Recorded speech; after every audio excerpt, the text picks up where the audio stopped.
Final, the Leafs and Canucks decided to the outcome in overtime as well. For Vancouver, it was their 5th overtime exercise of the playoffs. They had won the first 4, but this time the outcome was different. Chris Sedens looks back to last night and ahead to Game 2. The talk before the series began centered around the size of the two teams and the physical play expected. But Game 1 was not physical. It was chippy, leaving players and coaches talking more about the officiating than overtime. When you miss obvious calls, that they can't happen. And that you know, the one was so blatantly offside. It's not an easy one to miss.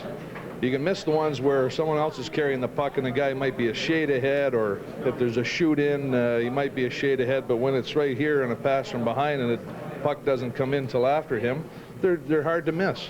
In most circumstances, the penalty that I took was a penalty.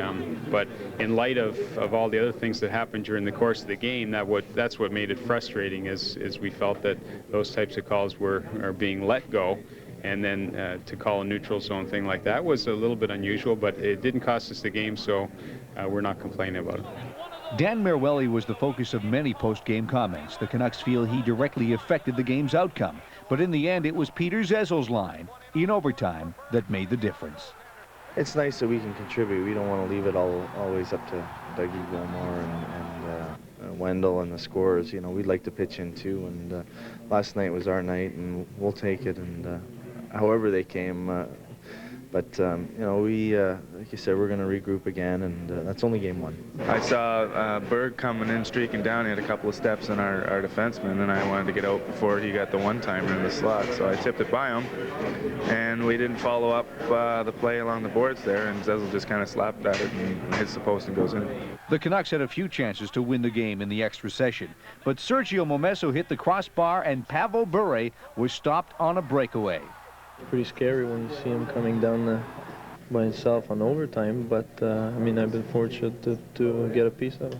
We've got to win one here to win the series, so I think going home with 3 games at home, it'd be nice to be 1-1. A win in Game 1 was likely more crucial for the Toronto Maple Leafs, who will lose home ice advantage when the series shifts to Vancouver for Games 3, 4, and 5. Leafs head coach Pat Burns has made it clear his team must win both games on home ice. Vancouver, of course, is now looking for a split. Which scenario will play out? We'll find out Wednesday night at Maple Leaf Gardens. Chris Sedens, TSN, Toronto. The NHL has handed down a pair of suspensions that will not take effect until the beginning of next season. A defensive specialist turns into overtime hero in a game full of controversy. We'll talk to the Leafs' Peter Zezel and to Dave Babbage, veteran blue liner for Vancouver. And we'll look at the Lincoln Tunnel Series and ask, could a Devils-Rangers series turn into a classic New York rivalry?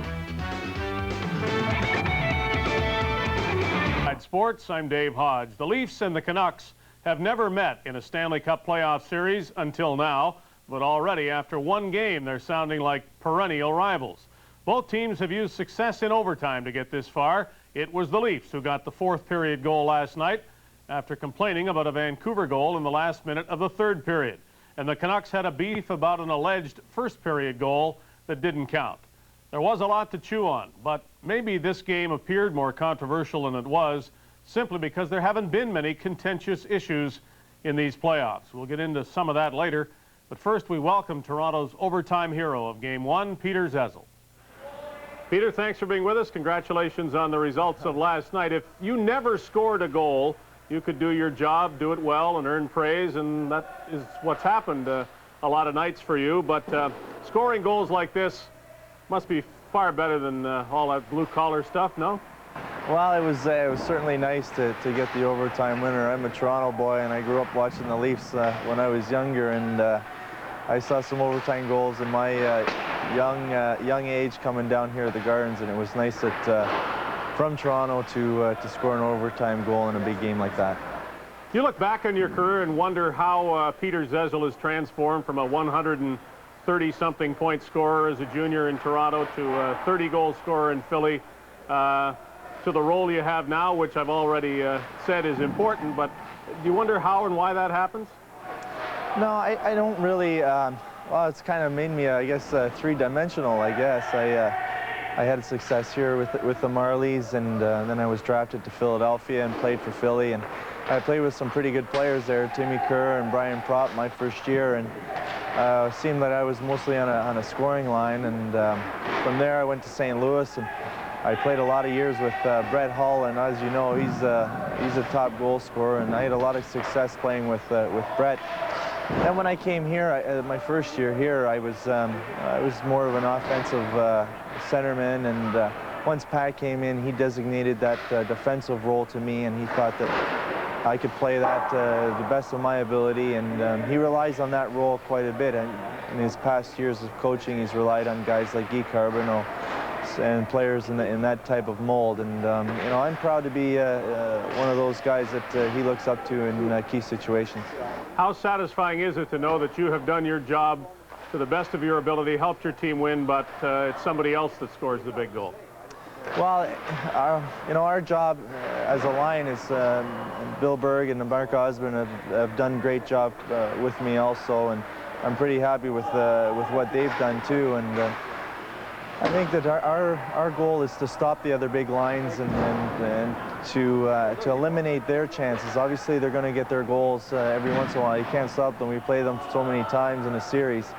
But if we can eliminate their chances, that's great. And whatever you do offensively is a bonus for our line. We've always played with Sylvain Lefebvre and Jamie McCallum on defense. It seems like they're always with us on the ice when we're playing against those big lines. So they're kind of like the back catalyst to our line too. You believe in the theory that if you're doing your job right, you somehow find yourself in the right place at the right time for the occasional goal, that the puck almost finds you, and that the guys that spend all night looking for the puck never find it?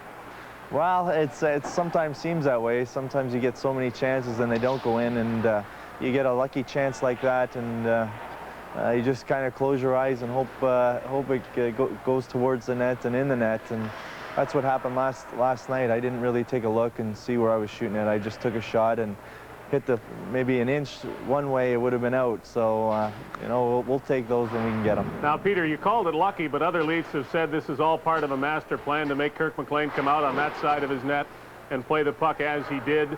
How much was luck and how much was planned?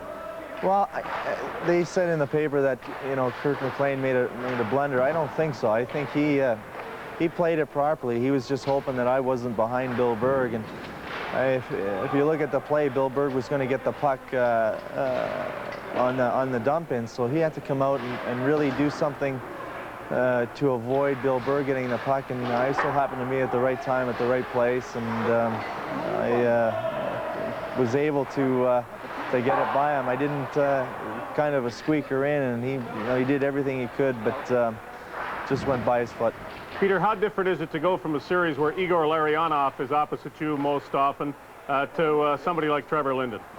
Well, they play two different styles. We were kind of frustrated with the way that Larionov played, because they always backtrack and always circle back, and they kind of wait for you to make a mistake in the neutral zone, and then they can pounce on you. But you know, this is a big hockey club that we're playing in Vancouver, and a great team.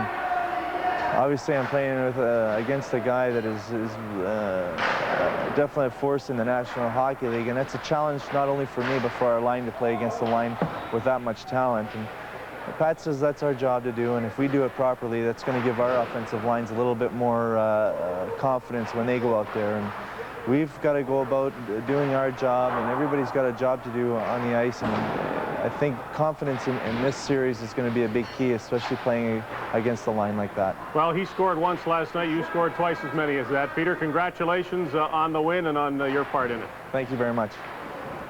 Zezel's first goal of the game gave the Leafs their second lead. The first one was wiped out by Vancouver's opening goal of the series, scored by defenseman Dave Babbage.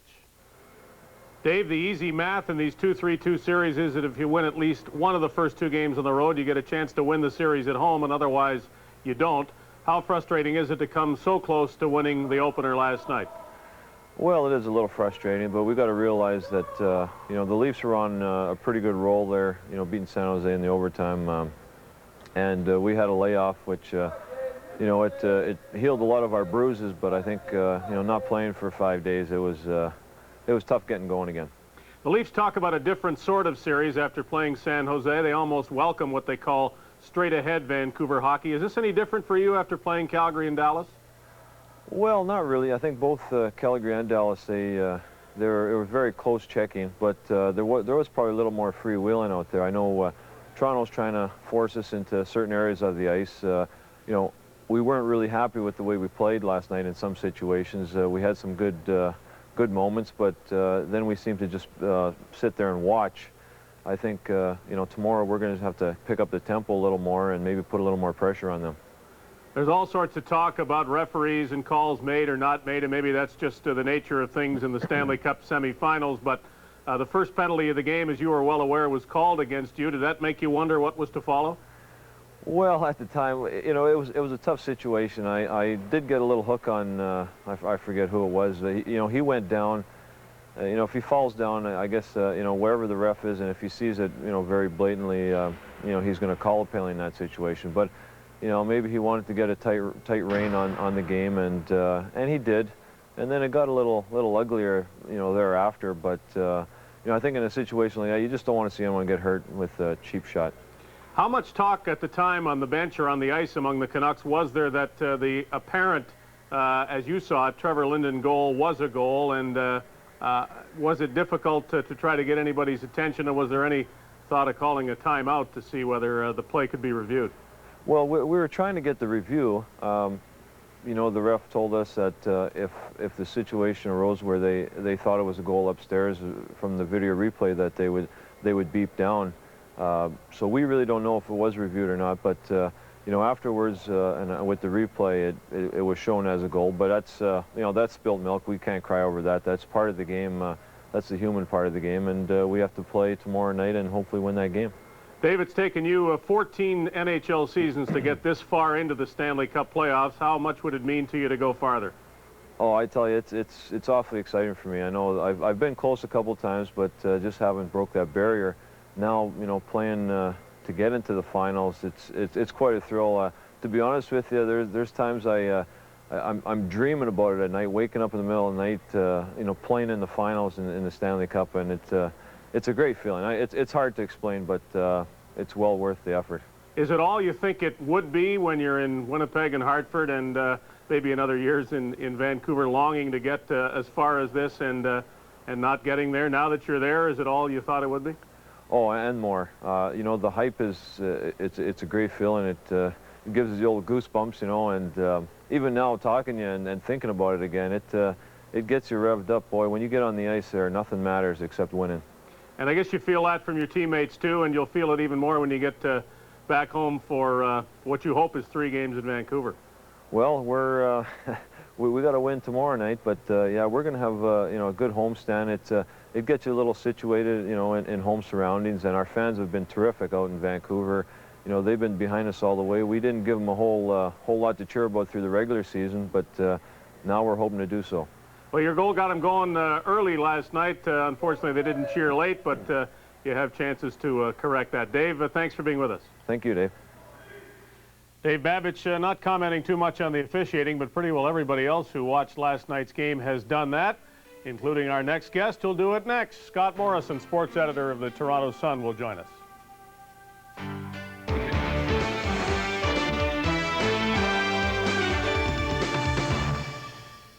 There's more verbal grist for the post-game mill from one meeting between the Leafs and the Canucks than we've heard in the entire playoffs, or so it seems, after Toronto and Vancouver went at it last night. Toronto Sun sports editor Scott Morrison joins us now to add his views to the many we've heard by phone or fax earlier this day. Scott, I'm reluctant to discuss the work of a referee in the wake of the Memorial Cup incident, but that seems to be what everybody else is talking about after last night's game at Maple Leaf Gardens. Did they miss that much?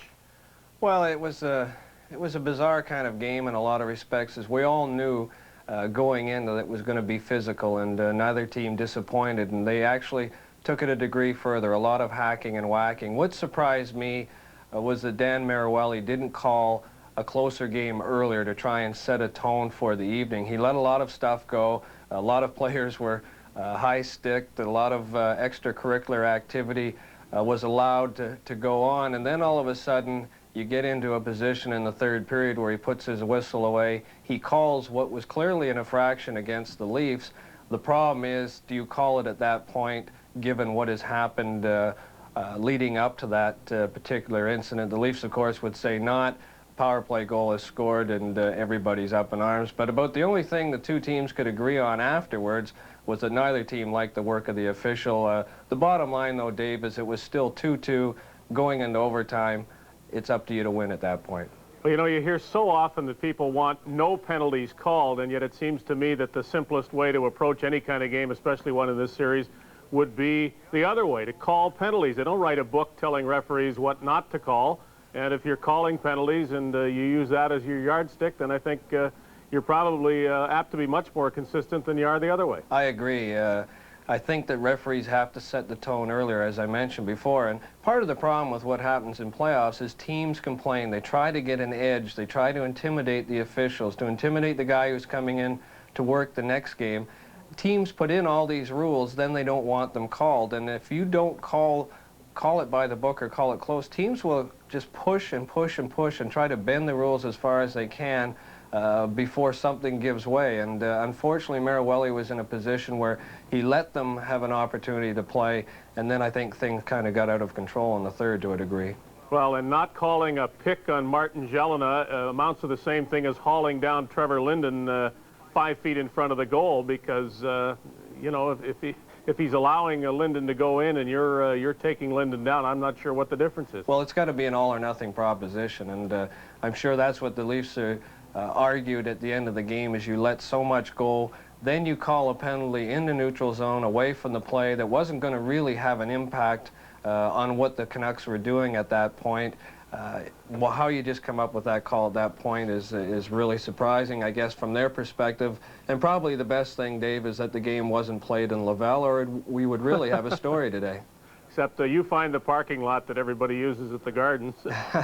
Nobody can afford it.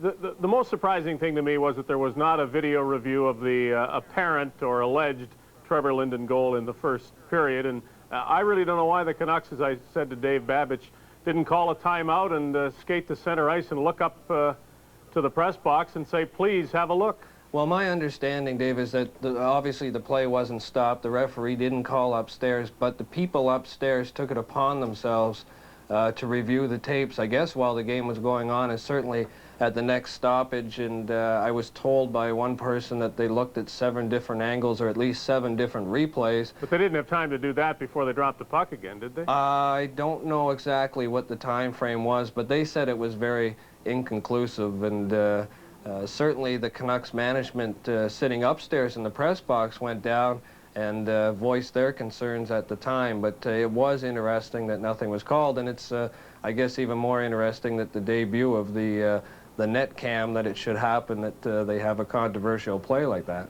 Well, and it seemed to me that camera maybe gave us the best evidence, if you're looking at it from Vancouver's perspective. Well, it certainly looked like his glove was behind the line, and then it came out in front. I couldn't myself see the puck precisely, but if you assume that it was in his glove, then you'd have to assume it was across the goal line. But again, I get back to the bottom line is I think the officiating was not very good for either team, but it still came down. It was 2-2. You go into overtime, and from Vancouver's perspective, your best player has a chance on a breakaway to win it for you. He does it in Game 7 against Calgary. He doesn't do it in Game 1 against Toronto. Well, the ultimate bottom line is that the Leafs benefit again from a goaltender coming out to play a puck. Now, it wasn't hard to do that with Artur Zerbe, who has real difficulty with that phase of the game, but Kirk McLean is one of the best, and yet the Leafs still want to make him do it and try to have happen what happened last night. Well, I think the Leafs really like to make the goaltender, as you say, field the puck, because they feel they can get in and cause some pressure and maybe force a turnover. And if it isn't the goaltender doing it, then maybe a defenseman. And I thought Vancouver last night, their forwards did a very good job of holding up the Leafs wingers getting into their zone. On that particular play, Berg had a head of steam, and it really could have been an icing if there had been a defenseman close enough to get back and touch the puck, because Osborne was on his side of center ice. And I guess McLean just didn't make a very good play, but credit to Berg for forcing him, and Zezel, who doesn't have the keenest eye sometimes around the goal, for hitting an open net. One more word on the officiating. Is it correct to assume that based on the first game of this series, the league, its officials, its supervisors will probably spend a little extra time deciding how to approach the officiating in the rest of the series? Well, I think there will be a lot of discussion today and probably again tomorrow. I'm sure both teams will be spending time in the afternoon and before the game voicing their concerns to the supervisor for this series, and then he in turn will sit down with his people working the game. And as we had talked about, Dave, earlier, I was surprised that Marawelli didn't establish a tone and some guidance for this game early, and I would be surprised if you didn't see quite a few penalties handed out in the early going in tomorrow's game, especially if they come out with that same sort of hack and whack style. Well, maybe it's the kind of penalties called too, because we've already heard from Dave Babich, and we saw from Dave Babich that he was in the penalty box real quickly, but not for a call that was going to bring any blood or send anybody to the ice. Scott, thanks a lot for your time. Thanks, David. Next to the Big Apple and the eastern side of your pick, the key to winning a Stanley Cup playoff series is winning at home or winning on the road. I guess it's a moot point because all the teams that have advanced in these playoffs have done so by winning games in both places. But that also says that no team with home ice advantage has won strictly because of that. Therefore, it seems to me that winning at home didn't mean as much to the Leafs as denying the Canucks a road victory. Vancouver has come this far largely because of its ability to grab games that were available in Calgary and in Dallas. There was another opportunity for the Canucks to do that last night, and they didn't seize it. I think they realize they can't count on winning all 3 of their home games, and if they don't, they'll need at least 2 road wins. And though no team is unbeaten at home, the Leafs do have the best home ice record in the playoffs at 7-1, if you're wondering why Pat Quinn wasn't more upbeat after a decent effort by his team. That is the last word for tonight. Your words on this show. Ahead on TSN Sports Desk, the Leafs are in stitches but can sew up a 2-0 advantage over Vancouver tonight. The Expos make Facero work of the Phillies this afternoon. Best in Game 1 of the Western Final on Monday as the Leafs took an overtime 3-2 win from the Vancouver Canucks and a 1-0 lead in the series. Game 2 is about an hour from now at the Gardens, and Rod Smith joins us live. Rod, both of these teams love this style of play, and I think that tonight's game will be even more intense than the first because the Canucks know that they have to win at least one in Toronto to take this series. And Jim, if they're going to win one at Maple Leaf Gardens, it may as well be tonight. They could go back with a lot less pressure on them playing at Pacific Coliseum for games 3, 4, and 5. But you're right. I think they do feel a marginal amount of pressure, but not from the standpoint of the way things went in Game 1. They don't feel they played very well, the Canucks say. And despite that, they nearly won the game. They could have won. It did go into overtime after all. This has been predicted to be a rough and physical series, and to a degree it certainly has been, but there's been as much hack and slash as there has been bump and crash, and that has prompted both teams to complain about the officiating and about each other. After the dust settled on Game 1, both teams had the bumps and bruises to show for it. His battle scars from Game 1 are healing, but it could still be a while before Kent Manderville is ready for the cover of GQ. It's going to be physical. We knew that coming into the series, and I don't think that there's anything that we didn't expect that didn't happen in Game 1. It's a tough battles out there. There's some dislike towards certain players on each team. You have a couple players that you have a little thing for, and that's what makes it for a fun series. There wasn't that many penalties called. I think tonight, if it's the same type of game with a different referee, there might be more penalties. And you don't want to be in the box the whole game. And the special teams are so important in the playoffs. And again, if you have a chance where you're on the power play, you've got to try and capitalize. If the battle lines were drawn before Game 1 of the Western Conference Final, then both teams are deep in enemy territory as they get set for the second game. The latest is a war of words between Canucks forward Tim Hunter and Leafs coach Pat Burns. In a morning paper, Hunter blasted Burns for putting himself before his team, saying he's more interested in doing another truck commercial. To which Burns replied, "Well, Timmy, I can't understand how come a good-looking guy like Tim Hunter can't get any major league endorsements." I mean, say, it just behooves me. I just don't understand. So I don't put myself in front of anybody. I mean, say we're a team here and that's it. I don't know. He says I'm talking to him on the bench. He should be worried about his game. I don't talk to guys on the ice. That's not my style. Never have. So, well, Timmy's just stirring it up there. He's doing a good job, and we're all chuckling about it in the room. Toronto-Vancouver thing. They're getting it going in the paper. You know, between the two cities, and you know, between the players, it's just us against them, and all the rest of the stuff is just build up for the newspapers to sell, I think. So it doesn't bother us. the Canucks are well aware of the importance of a win in Game 2, but they know to do it, they'll have to play more of their style and less of Toronto's. We didn't really play our game, and when you're not playing your game, you can't really expect to win. So we addressed some issues, and we're going to make some changes for tonight's game. Well, obviously, game 2, if we go down 2, it's going to be awfully tough to catch these guys, and we feel confident that we can come in, and we don't think we played as good a game as we could have in game 1, and we feel more confident going into to game 2. I mean, if we do what we want to do, we'll be successful. It was the intensity the Canucks showed against Calgary, especially in the last 3 games, and against the Dallas Stars throughout the series that made them so successful. Jim, look for more intensity against the Maple Leafs tonight. You can bet on it. Yeah, they're going to have a lot more intensity, Rod, because they went into the game, into the series after an extended layoff. Do you think there was a little bit of ring rust involved in their first game? The old rest versus rust theory at it again. It worked in Vancouver's favor when they were really the team without rest. They'd come off a 7-game series, played the Dallas Stars, who were rested, and you know what happened. This time, I don't think you're going to see a 5-game series, that's for sure, but so far anyway, Vancouver admits it was a rusty team the other night. The Canucks vow to be very different tonight, and the Leafs admit going to overtime may have tired them out a little bit, so maybe the rest factor could be a factor in Vancouver's favor later on in the series. Okay, Rod, we'll talk to you a little later on in the show. I guess you'll have another guest for us, too. Yes, we do. Mike Gardner coming up. Okay, thank you very much, Rod. Thanks, Jim. It was an absolute classic last night in New York City. You're helping to grow the next generation of trees and the next generation of citizens. Please support Scouting and Trees for Canada. Weekdays. Hi there, I'm Tina Srebrenic. I'm Kevin Newman. And I'm Sheldon Turka. When you break for lunch, we break the news. It's stories, it's interviews, it's all you really need. Midday, weekdays at noon in most regions on CBC television. Part of the fun of being a mommy is buying clothes for your kids. Little Laura Ashley dresses. Little denim outfits from the Gap. Then when your kids come down to breakfast, they put together their own outfits.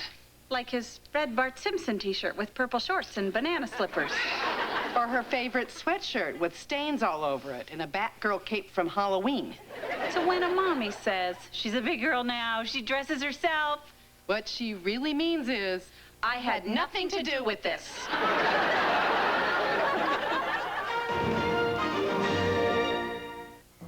Weekdays. hi there, I'm Tina Srebrenic. I'm Kevin Newman. And I'm Sheldon Turka. When you break for lunch, we break the news. It's stories, it's interviews, it's all you really need. Midday, weekdays at noon in most regions on CBC television. Have you ever noticed how when spring comes, those frozen Canadian faces crack and thaw into a lovely smile? Hi, I'm the host, Louis Del Grande by name, of Blue Skies, a wild and wonderful CBC radio show that airs this season. It's going to be funny, joyful, energetic, wacky, and absolutely live. Friday, May 20th from Halifax on CBC Radio. This is the Canadian Broadcasting Corporation. Watch Here and Now, the CBC Evening News and weather weeknights.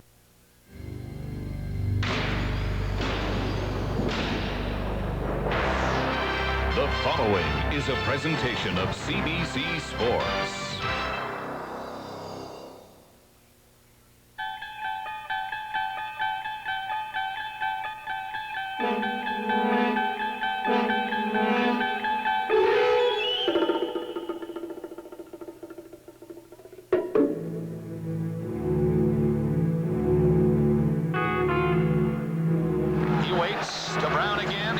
Shot, Linden now, hot pass, down the net, find it. And from our net cam, you see the line, you see the glove, and that's it.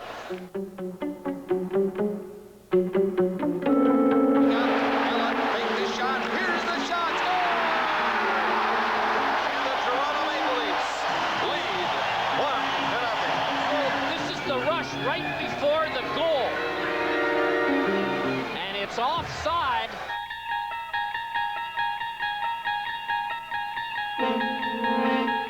Shot in by Modesto. Gardner stripped him, and he's got to get a penalty for it.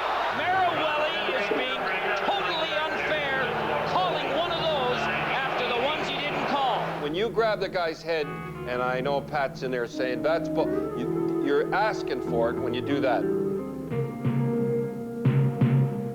Earlier, Mike Gardner was hit and a stick went into the crowd.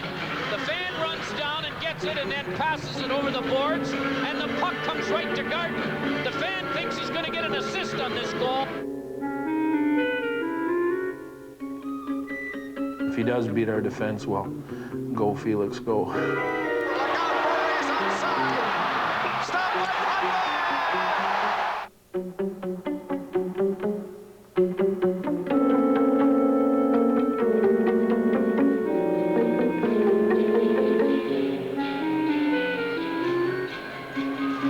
You are now entering the second dimension. Strange beginning to the Western Conference Final 2 nights ago, a manic Monday. The Vancouver Canucks visit Toronto and all craziness breaks loose. And this evening we've already had a little that famous shot of Felix Potvin swiping the puck at the net. We don't have that camera now. It broke in the warm-up. More on that as we move along. Good evening. Welcome to Molson Hockey Night in Canada. Ron McLean with Harry Neal. Teams will be out here momentarily. In fact, here they are now. So let's have a peek at them, and then Harry will pick up some analysis.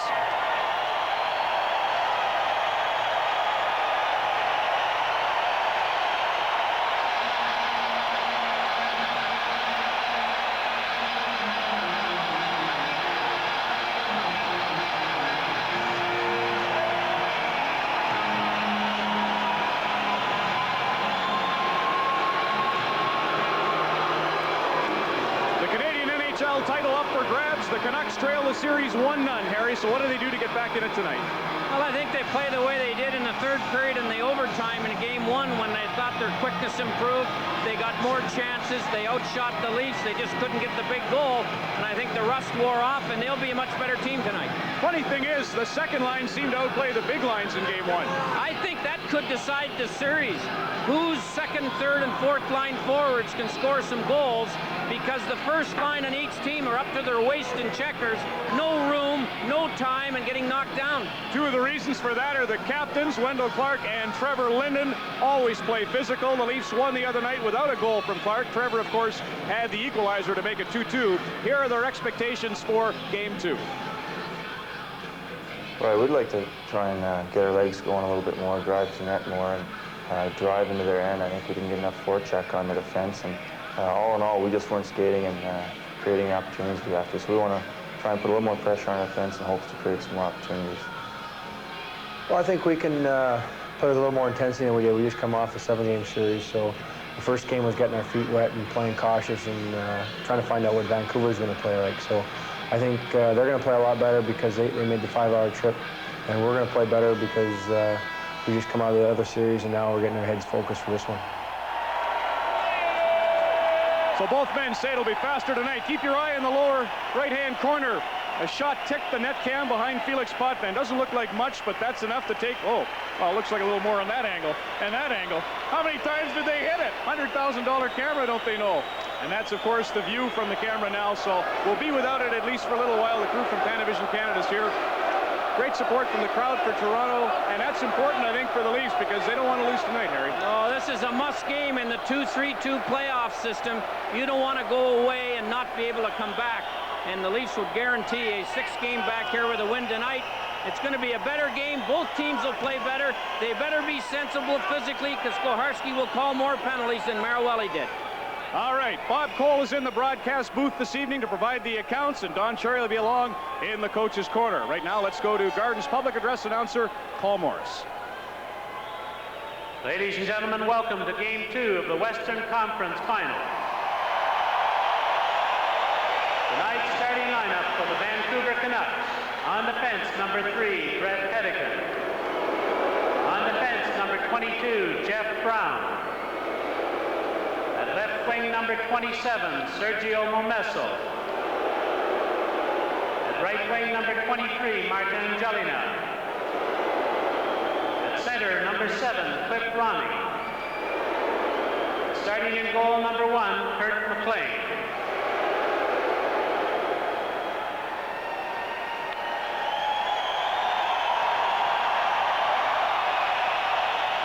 Ladies and gentlemen, tonight's starting lineup for your Toronto Maple Leafs. On defense, number 4, Jay Vela. On defense, number 23, Todd Gill. At left wing, number 17, Wendell Clark. At right wing, number 11,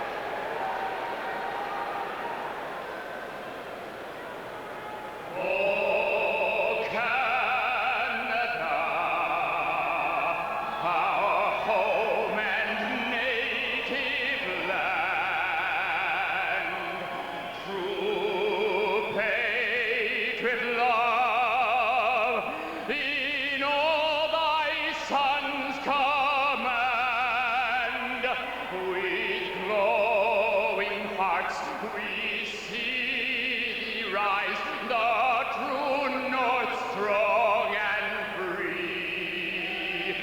From far and wide, oh Canada, we stand on guard for thee. God keep our land glorious and free. Oh, Canada, we stand on guard for thee. Oh, Canada, we stand on guard for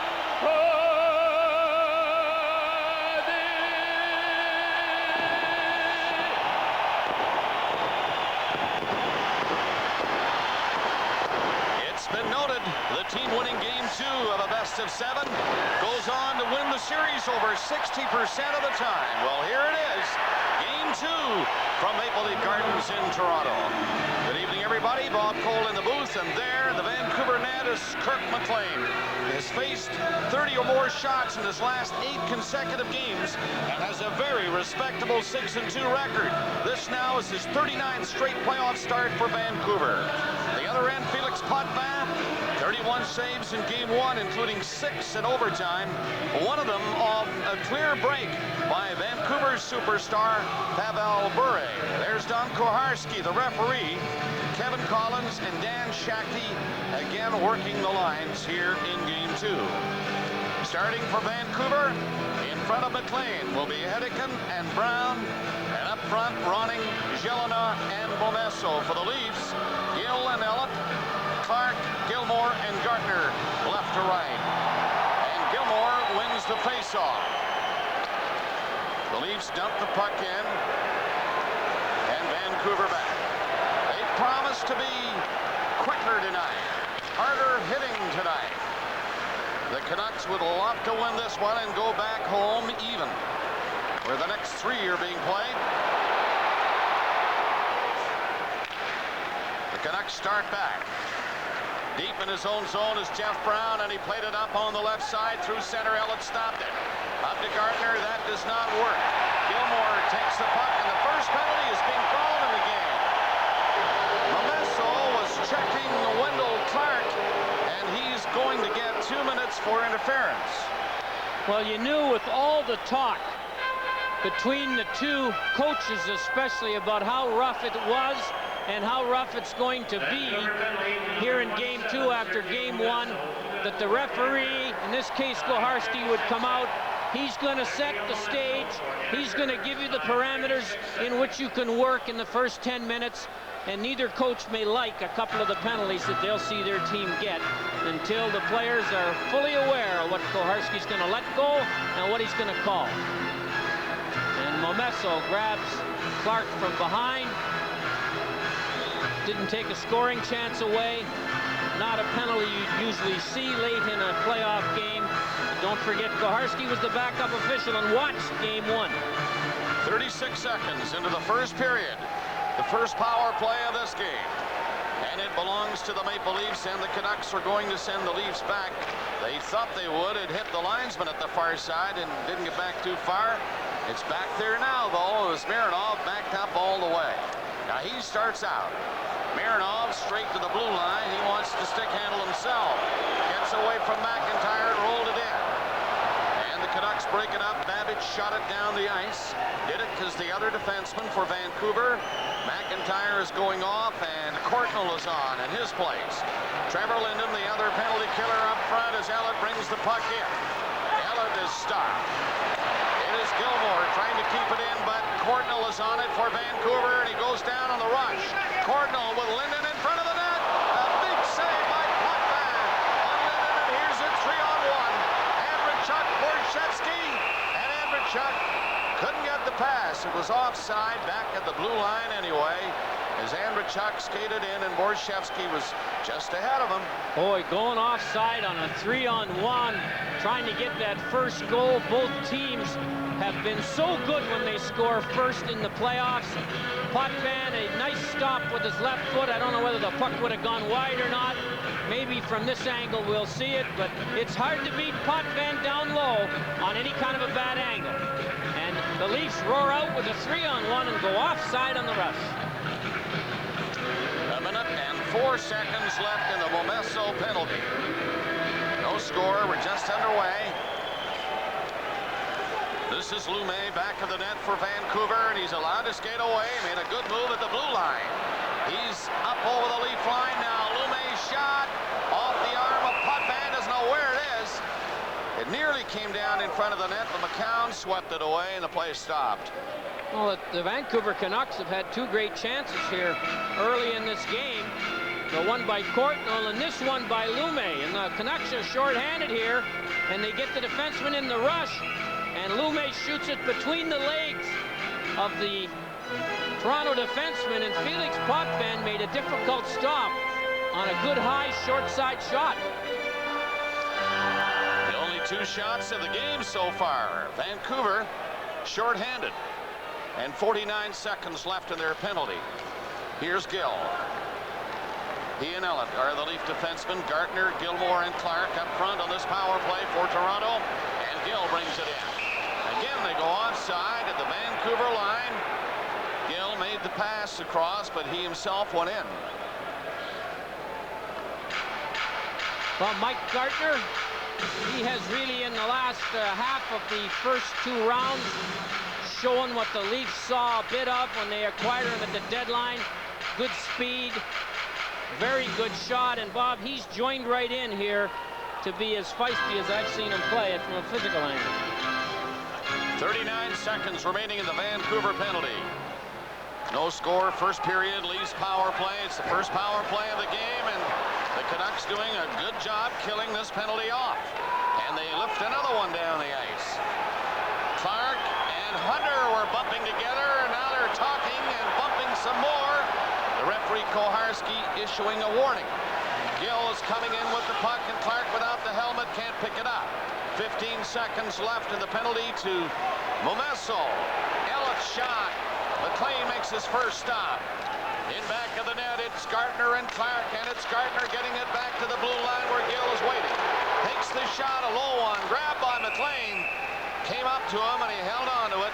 No further play, and the Canucks have killed off the penalty. And you can see that Clark and now Glynn are having a few words. Well, this has started out to be a little bit of a bitter affair again. Hunter and Clark collided. Koharski went over and warned both of them to lay off, or he was going to give them a penalty. They listened to him, and neither one go to the box. Tim Hunter, a cagey veteran, who I remember 1989 was such an instrumental factor, along with Lanny McDonald and Jim Poplinski, in supplying that leadership that was so necessary when the Flames won the Stanley Cup. And I think he's giving his Vancouver Canuck teammates a little dose of the same leadership. 2 minutes, 38 seconds into the first period. This was Hunter and Clark. They bumped. Clark lost the helmet. Few words here, and a shoulder-to-shoulder treatment. And you see the referee telling them to get with it, or they'd go. And they have paid attention for now. Vanderbilt passing the puck back. Lefebvre put it in back of the net. And it's the Vancouver Canucks clearing it up to center ice. Down the wing, Craven misses it. Vanderbilt was given a bump. And Brown back of the net with it. Hedican on the other side. Hedican coming out. Brown, his defense partner, tried to go rink wide, lifted the puck high on that pass. And it went right over the boards at the Leaf bench. Well, Pavel Bure, he was spectacular on a few occasions. As said in the opening, it's really tough for Bure and Linden and Adams, and the same thing for Gilmore and Gartner and Clark to get any clear ice in which to operate. But you may contain this guy, but you're never going to control him. He proved that in overtime when he snuck behind the Leaf defense. You better know where he is if you play against him all the time. One of the things he really does well is when you change on the fly and he doesn't, he's looking for a big opening, and his defensemen know that. From the face-off, it is Bure with the puck, and he played it to the left wing. Hennigan was upended trying to carry it in. The Leafs do not clear it cleanly, and it goes in back of the goal. Ojik is in there, bumping with Lefay. McCown hit him with the puck. Lefay tried to knock it loose. Bure back of the goal. Got one hand on the stick, but pick it up anyway. Here's Bure's shot, and that's blocked in front of puck man. The Leafs come out. It is Berg up to Vanderbilt. Rebound is cleared off the boards and out to center ice. Here's Craven. He's alone on this rush, waiting for somebody to catch up. Now he shoots it in and goes on. Puck goes on the boards and back to the Vancouver line. Babbage to Linden. Linden moving up. Vancouver with a good start. They shoot it in back to the net. Rouse was in and enough time to get it to the line, but not on Babbage's shot. And that's blocked. Back of the net, Adams trying to push one out front of the goal. Hit the back of the net with it, and the Leafs hang on by shooting it to center ice. Lafayette coming in. Adams is now back onside. Potvin stepping out of the net. No score nearing the 5-minute mark of the first period. Long pass to Zazzle at center. Up over the line, and they lose it, and Linden turns, takes a look. Sees Lafayette going in. Now he has to wait. Didn't wait long enough. Lafayette couldn't get back out, and that's called on the offside at the Leaf blue line. And the line stops out for the jackpot. Some get it in a season. Some in a career. Some can only dream of getting it. $1 million, and you could win a chance to shoot for it. Scratch the neck label or call for details on entry without purchase. Are you sure they said center ice? The Molson Canadian Stanley Cup Contest. They said the cop. No Take money. your best shot.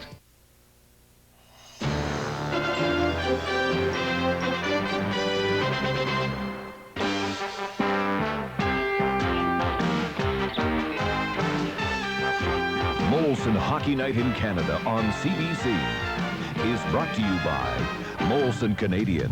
Take your best shot in the Molson Canadian Score a Million Stanley Cup Contest. By Ford of Canada, where quality is job one. And by Pepsi. Be young, have fun, drink Pepsi.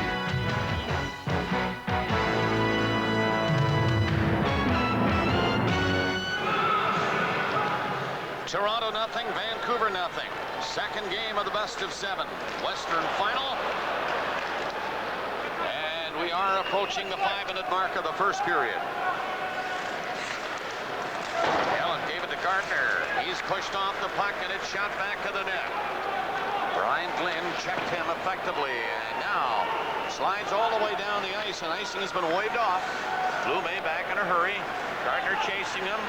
The pass goes to straight center, and Ellett backs up. Gives it to Gill. Up to Gilmore. Gilmore being watched by Ronning. Got it through the middle to Clark, and Clark is stopped by Lume. Gilmore got the puck and rolled it back to Gill again. To Gilmore. Picking his way to center. Gill catching up and moving in. Gill gets in the slot area. Couldn't get a shot, and Ronning made a fine play to take it from him. Ronning's pass through the middle. And the Canucks, Momesso, shot it in on the left side.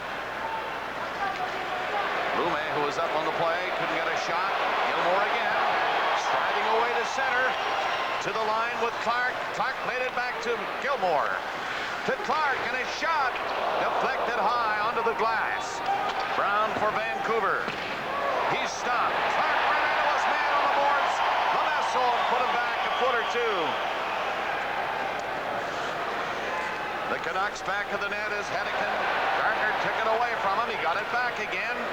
Hennigan has to skate away from Gardner.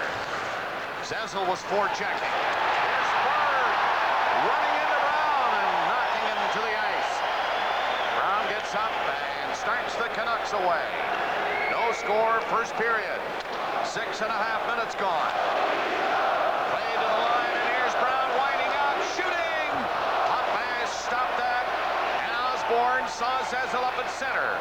Zezel had to stop. Played it back now inside his own blue line. Lefebvre had to get rid of it. He was being checked quickly by Courtnall and Bure. Now Linden. Trevor Linden shot it in off the Leafs stick. And Lefebvre went back to pick it up. It is cleared down the ice. Babbage will come back. And this will be icing called against Toronto. Well, the Vancouver Canucks have come out initiating more hits than have the Leafs early in the game. It's nearly at the 7-minute mark. Bill Berg gets drilled right here by Trevor Linden. His stick goes into the timer's bench. And the legend Joe, Banana Joe, hands it back to Berg. So this is getting to be a habit at Maple Leaf Gardens.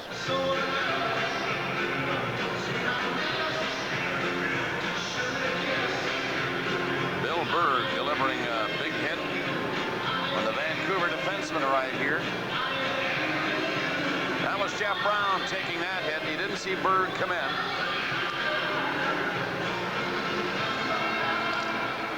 Here's Diddick getting a shot. That was screened and just missed on the short side. Hunter's on the ice and back with the puck. Giving it to Diddick. Diddick shoots a long one into the corner. And Canucks Ojek moving up on it. Cleared on the boards to Baumgartner, and he can't get it out. But Krushelnyski carries to center ice. Down the wing with a little bit of room with a shot. That'll go into the crowd.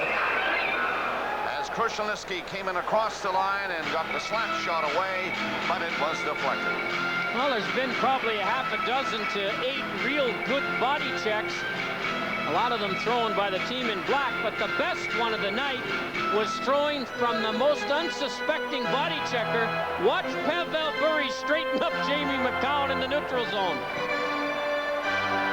When you go down that fast and stop that quickly, you've been hit, and Bure right with the shoulder in the chest. What a solid skater, and he demonstrated how solid he is by hitting the bigger Jamie McCown and flattening him.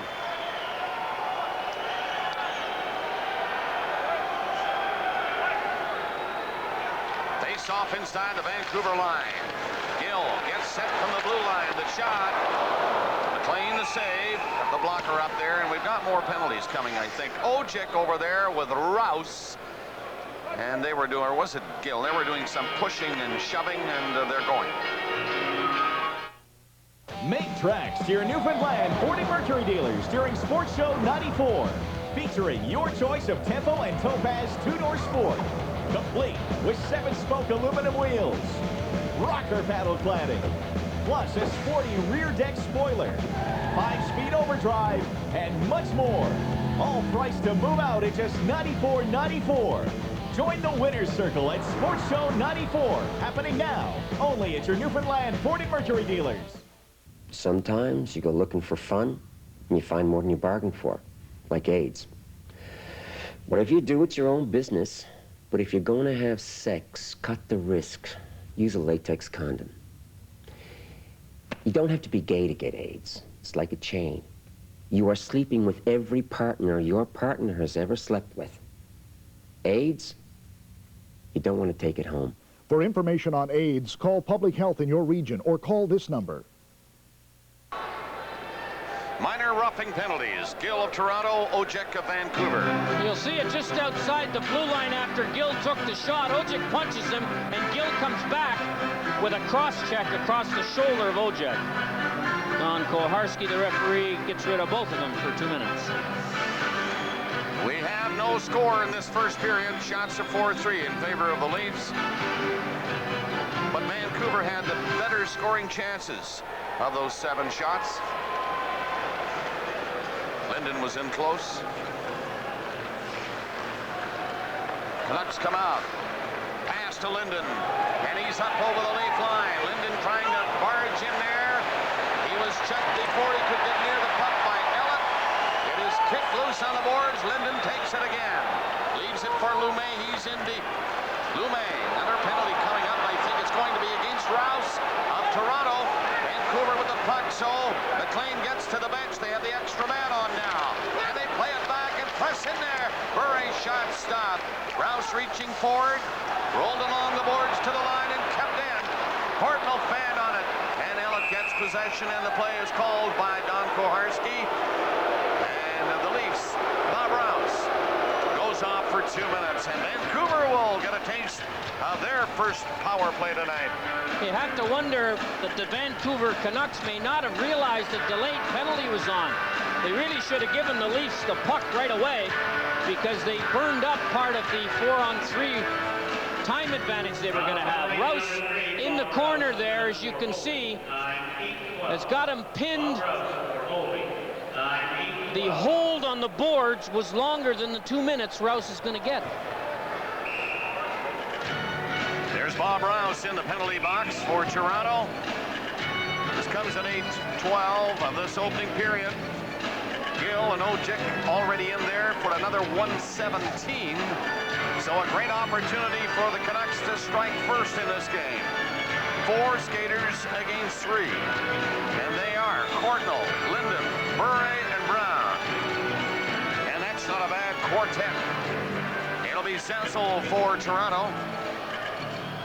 McCown and Lefebvre are the defensemen. Vancouver trying to win the draw from Senzel. They managed to take it up the blue line, and here's Linden waiting for somebody to open up. Comes back to Linden. Here's Brown, shoots, puck by the save, and Senzel shot it down the ice. 1 minute left in the first 2 penalties. 1:40 in the Rouse penalty. No score first period. Here comes the Russian rocket. He's across the line and stopping in there, playing it off to one side. Gets to the slot himself now. And Brown goes to Linden, shoots. Rebound, Roy shoots. That's stopped. And the Leafs get it out and down the ice again. Vancouver coming close. 30 seconds left in the first 2 minors. 1:10 and the penalty to Rouse. Bure moving up over center and had to go back against Manderville, and Manderville put it away from him. Bure takes it again. Here he comes. Got away from Manderville this time and brings it up over the line and winds up. He won't shoot from that angle, I do not believe. He'll hang on to it. Now he moves it to Linden. Linden backed up and gave it to Brown into Bure. There's a drive and stopped by Potvin. Bure putting the shots right on. The first minor penalties have been served. They're on the ice. And the Leafs trying to stave off the Canucks on this power play now. Shoot it away. 30 seconds left in the Rouse penalty. No score. Vancouver moving out. Ronning. He's up over the Leaf line. It is played onto the boards and cleared back out. 18 seconds left in the penalty to Rouse. Here's Ronning again. Forced back by Gilmore. Takes the second pass. Gives the second pass. And it comes to him again. Ronning moves up over the line. He is going for the net. Ronning backed it up. And the Leafs clear it on the boards. Not out. The penalty to Rouse is over. He's on the ice. Toronto at full strength. It is Ronning back in the net, dumping it there. It is centered through the crease. Potvin diving. Knocked one away, and Gill is trying to move it up there with Gilmore. He can't do it. Good checking by Jelena. 9:30 remaining in the opening period. They're at full strength now. There is no score. Puck is shot in. Potvin coming to play it. And he holds it with Jelena coming in. And Elliott watching him. The ones that fly the plane, are they ever friendly? I like the fact that the pilots also talk to you. And there's something very reassuring about those pilots' voices. They make us feel comfortable. They got some of the best pilots in the world. Air Nova is the #1. Air Nova.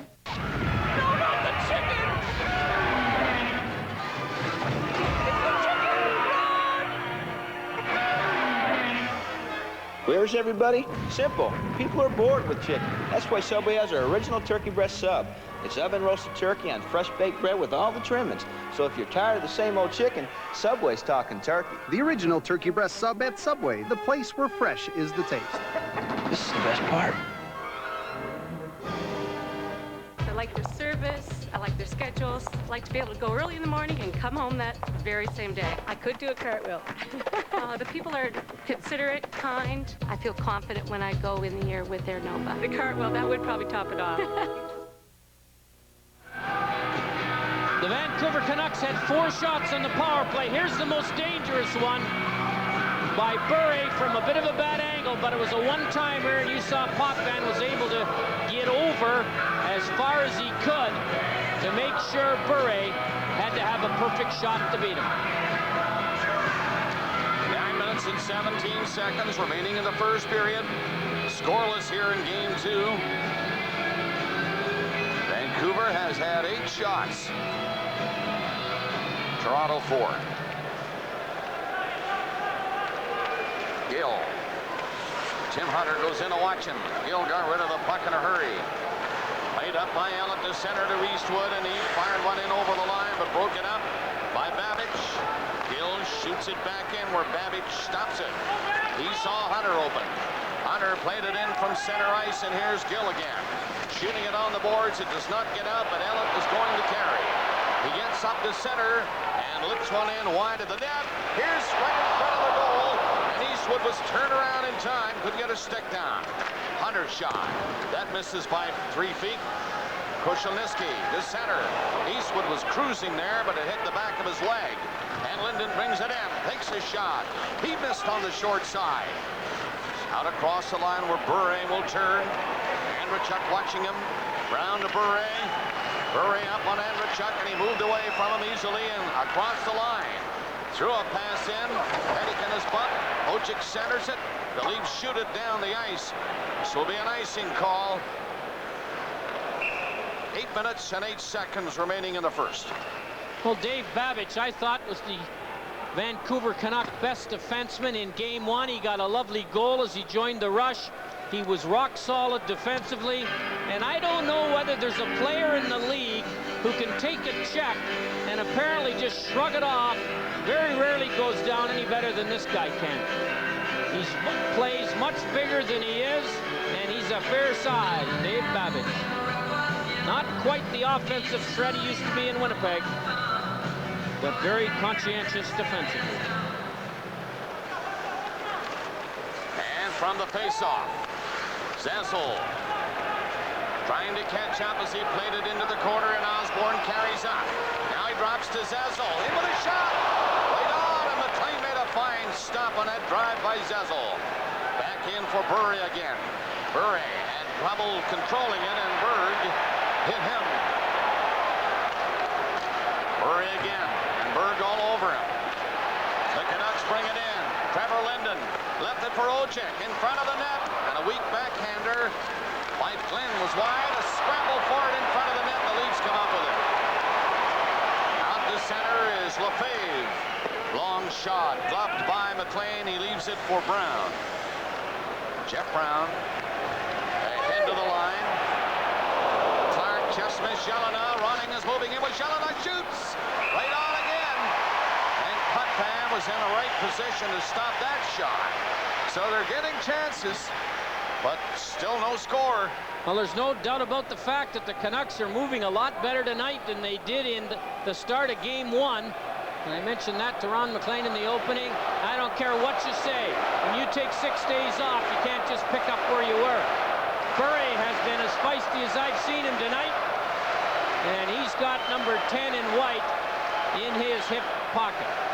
Wendell Clark, who was rather silent physically, I thought, in game 1, seems to be a little more motivated in that department tonight. Here's his shot right on, and Potvin stopped that one.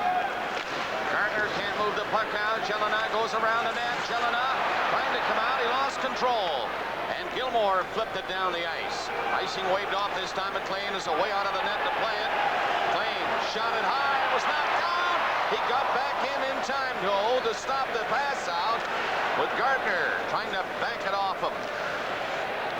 McLean leaving the net and then hitting the Leaf player. Gardner is offside. He'll have to come back on. And he did not get out. And the play is stopped. The Leafs offside the Vancouver line. To build a winner, you got to have hard-working guys you can depend on. A good, solid enforcer. Great moves, tough in the corners, and not afraid to go to the net. The only thing better than one good enforcer is two good enforcers. Now at your Ford and Mercury dealers, get full-size Enforcer, only $13,294. Or choose new Ranger Compact Enforcer, now only $10,847. Plus this crested jacket. Enforcer's tough enough for me and Blue. And Blue is one tough pup. Bushy too. Early again? Yeah. When I grow up, I'd like to be a parent.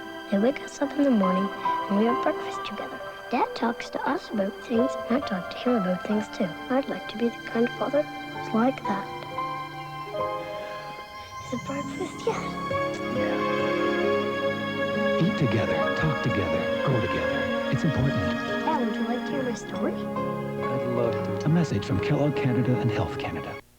And of course, coming up in our first intermission, Coach's Corner with Don Cherry and Ron McLean. No score in this first period. 6:34 remaining. 11-6 are the shots in favor of Vancouver. Lafayette is number 25. Eastwood for Toronto, number 32. And Kevin Collins might give them one more shot. Maybe he won't.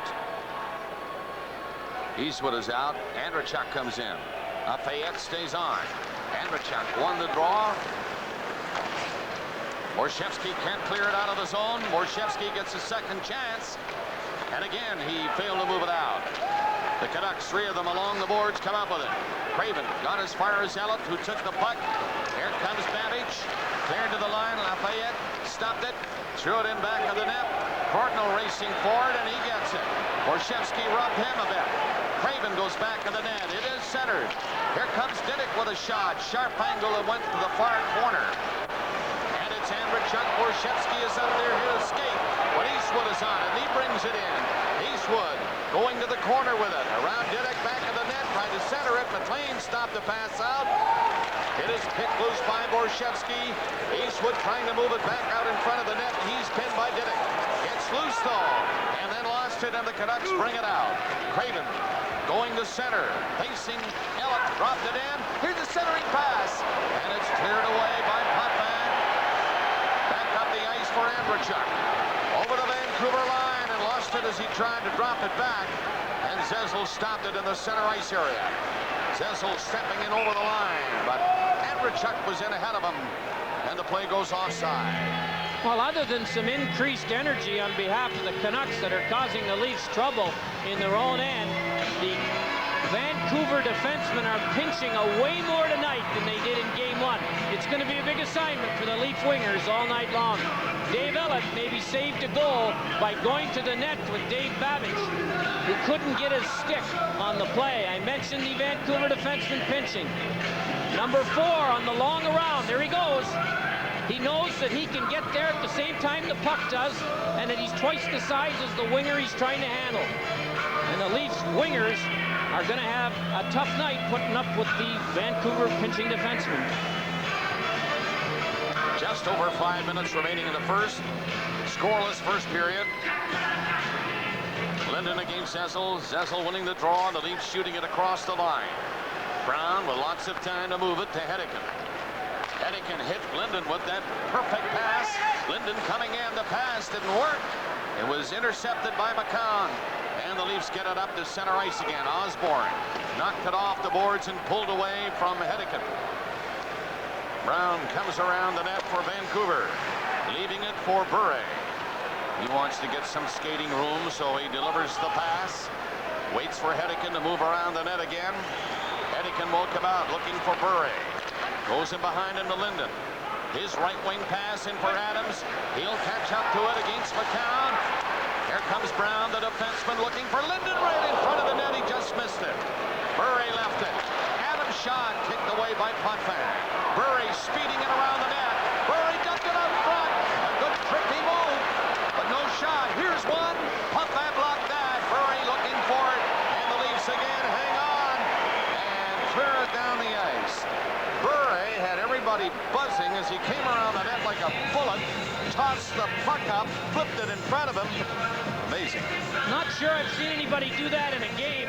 We've seen him do it in practice from time to time, but Pavel Bure, when he's circling from behind the net, in order to get the puck out in front where he's going to try and catch up to it, and in a scoring area, watch what he does. He flips it up in the air to get it by all the sticks, and then runs around to the other side of the circle and tries the backhand slapper. And that is the only part of that play that didn't work. The only thing preventing that play from getting to the highlight reel for a month or more is that he couldn't score. Fanned on the backhander. But what a play by Bure. 4:12 left in the period. The big thing about a play like that, Bob, is who has the guts to try it? I mean, it's not a normal hockey play. And only if it's worked before would you dare try it at this time of the playoffs. He's something. 14-6, the shots in favor of the Canucks. And the Canucks have certainly carried the play to the Maple Leafs in the early going of this hockey game. They have 4 minutes left in the first period. Canucks on it again. Ronning is turning back at his own blue line. Right wing pass in behind Jelena. He had to stop to pick it up. And Gill watching his man come in. He and Momesso go to the boards together. Jelena takes it, comes out front. He nearly tucked it in on the short side. Gilmore can't clear it by Ronning. Gilmore again stepped away from Ronning. And the pass to Gill. Gill and Clark go up over the line. Gill along the boards to the corner with Clark right behind him. And Lume takes it, but Gardner is upended. And there will be a penalty on the play. Momesso, I believe, is the player who will get the slashing penalty. And he's going off. Hey, this new Pepsi Max is really something, huh? Mm-hmm. Yeah, well, it tastes of regular cola and a third of the calories. I'll grab that for a second. Yeah, sure. What are you doing? I want to see if they filled it up a third. Can't you just enjoy the taste It's without... the only way to explain this calorie thing.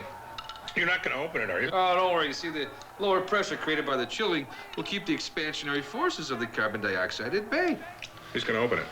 It's elementary. New Pepsi Max. Oh, jeez. All the taste, 1/3 the calories. Momesso in the penalty box for slashing.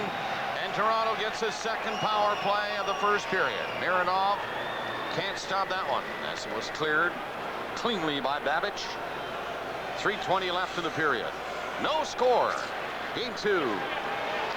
And the Leafs move out. It is Gilmore coming through center. Getting up to the Vancouver line, but the 4 Canucks were lined up across the line. They took it away from him. Well, when these two guys, McIntyre and Hunter, kill penalties, they get in sync with the defenseman and they just give him the forecheck. They don't put any pressure on in the Leaf zone, wait for him in the neutral zone, dare the Leaf stick handlers to try and get by them, and or force them to shoot it in, and it's working very well on this penalty. 1:15 left in the penalty. And here's Andrechek coming to center against Linden. Can't get by him. Cardinal coming back up for Vancouver. Linden going for the net, but it's broken up and the Leafs clear it out. Mironov ahead to Clark. Clark with Gilmore trying to get loose from Linden. He got in front of the net. The shot from the far side is over the glass into the crowd, but it was deflected by a Vancouver player, I believe, in the face-off. Therefore, will be inside the line. Well, here's a shot of our old friends, Tommy and Nicky. Tom Cruise and Nicole Kidman here to make a film. They're big hockey fans, and behind them, Dan Aykroyd, who frequents Maple Leaf Gardens when he gets a chance to come to Toronto. So when you get to the playoffs at this time of the year, everybody wants a ticket. 2:23 remaining in the first period. 53 seconds left on the power play for Toronto as Momesso is in the penalty box for slashing. Vancouver has had 14 shots. The Leafs only 6. And they're out-chancing the Leafs on good scoring chances, 7-2. Linden against Gilmore. The latter winning the draw, and it's Gill giving it to Allen. Allen shot, screen, stop. The Canucks will clear it. Linden left it at the line for Cardinal. He wasted a few seconds before getting it inside the leaf line. Gilmore trying to move it out. Now it's Gill to center ice, and he decides to shoot it in. It hit the Vancouver player, Glynn, and it's shot down the ice again by Linden. 25 seconds left in the penalty to Momesso. 1:50 in the period. Allen takes a long shot. Comes off the boards and back near the line and out. So the Canucks are killing off the Leafs' second power play. Gilmore couldn't get in. He was bumped by Hedican. 5 seconds left in the penalty. Gardner shot. Nice save by McLean as he covered on the short side to stop that Gardner drive. The penalty over. The Canucks have killed it off, and Craven rolled it in over the line. Here's Bure coming for the net. Great move. Scores. Pavel Bure. And you saw it all there, folks, with a heck of a move on the defenseman, and then a better move on Potvin. Well, the Vancouver Canucks have controlled the boards in the Toronto zone all night. And this is another giveaway up the boards right here. Bure picks it off. The defenseman's in awful trouble having to go to him. And then he makes a little move on Potvin to freeze him and then puts it up over his hand to make it 1-0 Canucks. This guy's hands are quicker than the eye. There's one defenseman, Ellett, gone. And there's the goal. He couldn't have put it any better in the corner if he'd have put it there with his fingers. Grazing the crossbar and probably grazing the post. A pure shot from Bure. His 10th of the playoffs. 1-0 Vancouver. 18:43 the time of the goal, and the Leafs drive one in there. It is cleared by Adams with 1 minute left in the period. Last minute of play in this period. Krushelnyski dropped it back to the blue line. Lefebvre will take it. Coming up from Rouse. Banked it off the boards, and Baumgartner tried to go in but was stopped, and the Canucks get it out again. 45 seconds left in the period. They bring it in over the line. Lafayette going after it, and Rouse pinned him in the corner. Krushelnyski trying to stop Hunter. It's loose back of the net. Lafayette tried to come out. He was stopped with 30 seconds left in the period. Lume knocked it down at the blue line. Adams comes in to give help. Krushelnyski covered him, though. Tied him up. Lafayette comes out in front and was hit by Lefebvre. Now Lafayette again, waiting to make a move. Out front he comes with a pass, and Potvin blocked it. And Lefebvre and Lafayette were shoving each other. I think maybe a penalty has been called with 13.2 seconds remaining in this, the first period. And it's going to be Lefebvre who's coming to the penalty box for Toronto. The Canucks are leading 1-0 on the Bure goal at 18:43. And here's the penalty coming up. You're going to see Lefebvre take a run right here at McIntyre and then punches him right there. And I think that's what he got the penalty for. Not much time for the Canucks to do a lot on the power play. 13.2 seconds left here in the first period. And the Toronto Maple Leafs are a little fortunate, and I think Pat Burns realizes it better than anyone, to only be down by 1. The Leafs have had trouble controlling the Canuck people in their own zone. They've given it away like that about 7 or 8 times, trying to come up the boards with it. It's cost them 1 goal, and it's going to cost them more if they don't clear up that problem. Lefebvre for roughing at 19:46. And the Canucks leading 1-0 on the power play here. They are 0 for 1 in that department in this first period. Linden gets it to Bure. Bure will stall for time, took a shot. 5 seconds remaining in the period, and as Zessel cleared it down the ice, he and Linden bumped together briefly, and the linesman makes sure nothing develops there, and they get in between them quickly. So the horn goes to end the first period in Vancouver. Full value for their lead, out shooting the Leafs 15-7. Coming up in our first intermission, Don Cherry is standing by in the coach's corner. Pavel Bure scores the goal for the Canucks at 18:43. After 1 period, Canucks 1, Leafs nothing. Don Cherry wakes up and briefly considers a job coaching hockey in Sweden. Thanks. I needed that. Wake up to cool, refreshing skin bracer.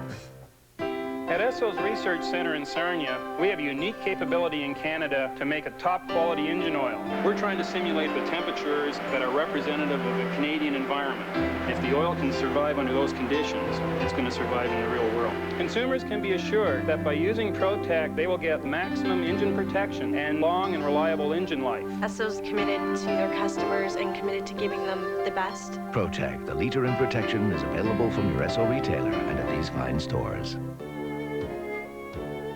Cheese, please.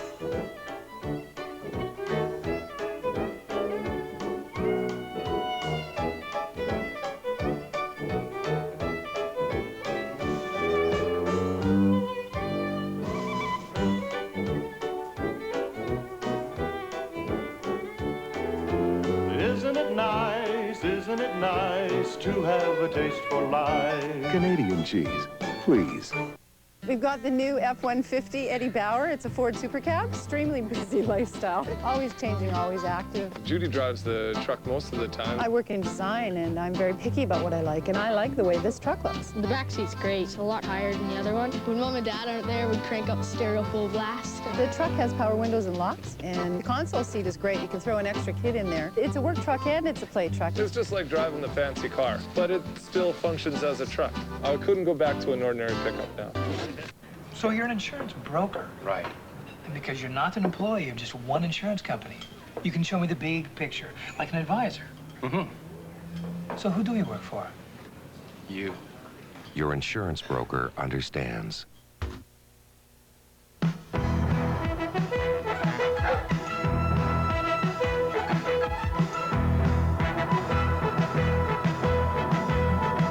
Coach's Corner with Don Cherry.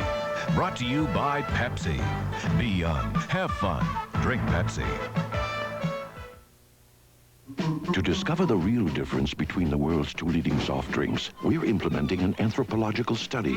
Chimp A will be allowed nothing but Coke. Chimp B, nothing but Pepsi.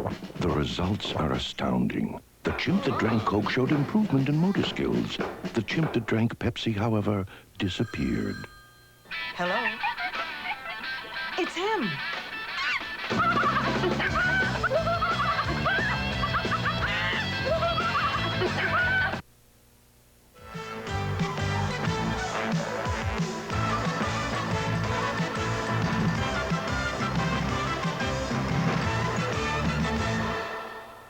Well, there you are, $60. I made a bet that I win all the time, that there'd be a penalty within 45 seconds.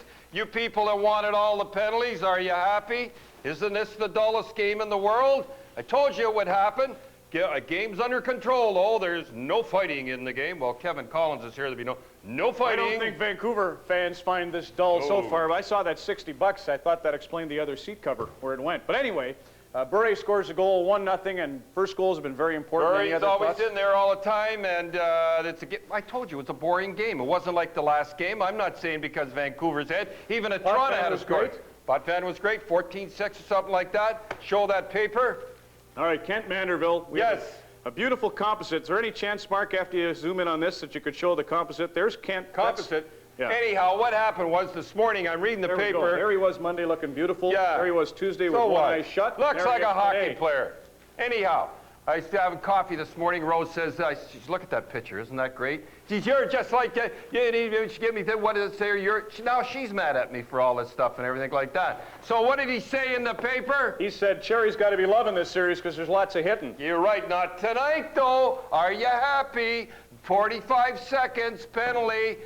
Fraser let him play last night, a great game. McCreary the night before let him play, great game. All you people whining for penalties, well, you got the penalty and you got a lousy game. And Dan Marawelli let him play, and that's been the complaint, is that the guys that called a lot were letting it go. I'm getting into Dan Marawelli a little later. Oh, you are? Yes. Oh, we got a schedule now. Yes, we have. All right, well, then I happen to know the New York Rangers was on your mind, so let's talk about Rangers. Get it in order here, eh? Okay, sorry. All right, New York Rangers last night, they were ready, 14-6, they outshot New Jersey. You could tell when Claude Lemieux's not running around cross-checking, they weren't ready, but I got a little Messier, made the greatest first shift I've ever seen in my life. Got a little clip of him. Marc Messier, what a leader. Well, this was the winner right here. This is all he needed. Should have called the game. Roll it, Mark, boy. Let's see it. There he is, number 11. And you're right, he and Adam Graves were dynamite. We can roll it there we go. Yeah. All right, now watch this. Knock Scott Stevens down, which is pretty tough, I'll tell you that right now. You can roll it, yeah. And then here he hits another one like that, comes around, and he's banging everything in sight. He's going to win this game by himself. Banging away, puts it behind the net, comes from around behind the net. Here it goes. All right, pulls it out, puts it in. Not too shabby, I'll tell you that. That's the winner in, I think, 45 seconds. It's a good thing we're going to Vancouver. Howie can show you how to work that thing. But he and Trevor Linden have a lot in common. Both guys were in the tank, at least in terms of scoring goals, and both guys have been dynamite in the Stanley Cup playoffs. Just thought I'd throw that in. Good. A little ad-lib there. You're watching the, we paid $300 million for the NHL rights, or supposedly. I don't know. I haven't seen the deal. You're watching the junior game. What's going on? Just a minute. I watched the junior game. I watched the New York Ranger game. I watched the replay on TSN till 1:30 in the morning. I'm here to, find out what's going on in hockey here. Anyhow, Kamloops, Bob Brown, Executive of the Year. Bert Templeton, Coach of the Year. But you know why I like Kamloops and I like Bob Brown. You know why. Tell them why. Because they don't use Europeans. And what did he say? Well, he said that it's not fair to the development of Canadian juniors. You got it. He didn't sell his soul and got him, and they're going to win. Chris Murray and some Memorial McLaren. Steve, we should see that too. That was a beauty too. We only got a minute 30, and you got a lot to talk about. You're going to save the net cam, or are you going to save Dan Marawelli? I'll go fast in the net cam, okay? I'll go fast in that. $5,000 it cost for that net cam, and they're both broken. We can't use them. All they had to do, remember, folks, when I said when the pucks were going in and out fast, hang 4 little straps here. They could have hung it down for the warm-up. Would have hit the net. Why don't they just use a different net? Yeah, you can't use a different net because it'd be warm when they put it on and it'd go down in the ice. Put it on ice, on bags of ice. Oh, don't be silly. All you have to do, 20 cents worth of string hanging down, and that would have been it. Now, Morreale. This guy has been crucified 9,000 different ways. Let's just go over his game, okay, the last game, and just let's go over it. First of all, was it his fault, the offside? No. Was it his fault when Potvin pulled it out? No. Up above, the guy should have caught it. No one knows it was in anyway. Well, it should have had a replay. It wasn't his fault. It was the guy's up above. Point made. All right. Now, I told you, you can do murder. He'd put his whistle away. He was letting them play. Gilmore gets hit, almost killed. You hear me complain? You see Gilmore complain? No, because Burry got it before. That's the way the players like it, okay? Now, I was sitting with Don Meehan in that little room. What are you doing with that? We're really out of time. Oh, I don't care. Period. Here he is. I don't care. Pull the guy down, and he embarrassed the guy. As I said before, he had a hell of a game. And the guy I was talking to, I said, did you like that other game? He said it was a great game. What about the game tonight with a lot of penalties? Morreale did a good job. Not the ref's fault. The GMs and coaches are. You better believe it. They can do it. Love the jacket. Where'd you get the tie? The tie. Adrian Plasek, give me the tie. Good guy like that. What a guy. Hope he gets in and plays for Vancouver because he's a good player. There you have it. Another tie raid in this installment of the Coach's Corner. Not a tie raid. I think Morreale. Tie raid. Yeah, I get it, but I don't want to.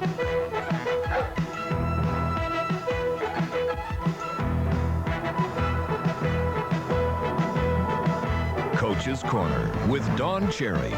Brought to you by Pepsi. Be young, have fun, drink Pepsi. The Russians have won the Stanley Cup! The Russians have won the Stanley Cup! Thanks, boy. I needed that. Wake up to cool, refreshing Skin Bracer. In a scene from prehistory, still fjords run deep.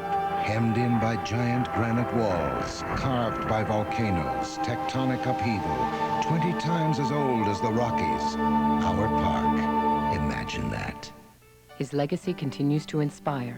Sir Wilfrid Grenfell enriched thousands of lives caring for the people of Newfoundland and Labrador. This legacy of caring is part of our philosophy at Newfoundland and Labrador Credit Union.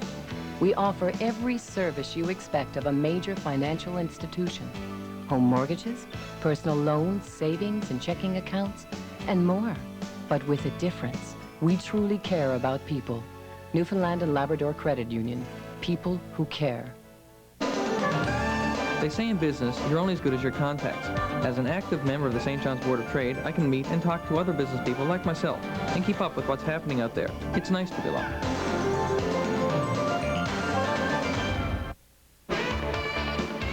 It's true, in business, every dollar counts, but I don't sacrifice service to save money. As a St. John's Board of Trade member, I give my customers maximum value for every dollar they spend, and that's important to me.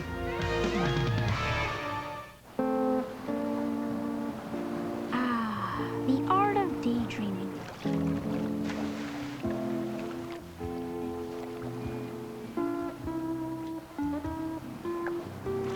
Perfected with a frosty mug of creamy, smooth A&W root beer, with its secret recipe of rare herbs, roots, and berries. One can take a refreshing holiday without leaving one's backyard. It's a land with over 10,000 miles of coastline, thousands of inlets, coves, guts, and bays. A land that lives by the sea. No wonder our dogs have webbed feet. Imagine that. It's one of sport's ultimate achievements, having a place with the elite.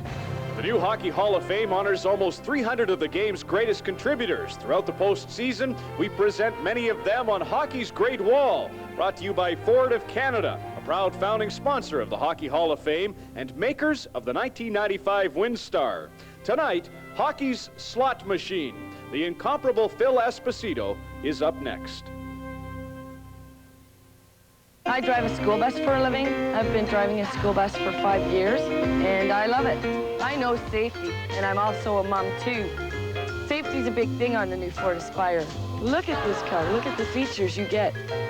Dual mirrors, child safety locks in the rear, side impact door beams like in the bus. This car right here has ABS. It also has standard dual airbags. You get in the new Aspire, and you feel safe, and it's a heck of a lot prettier than the bus.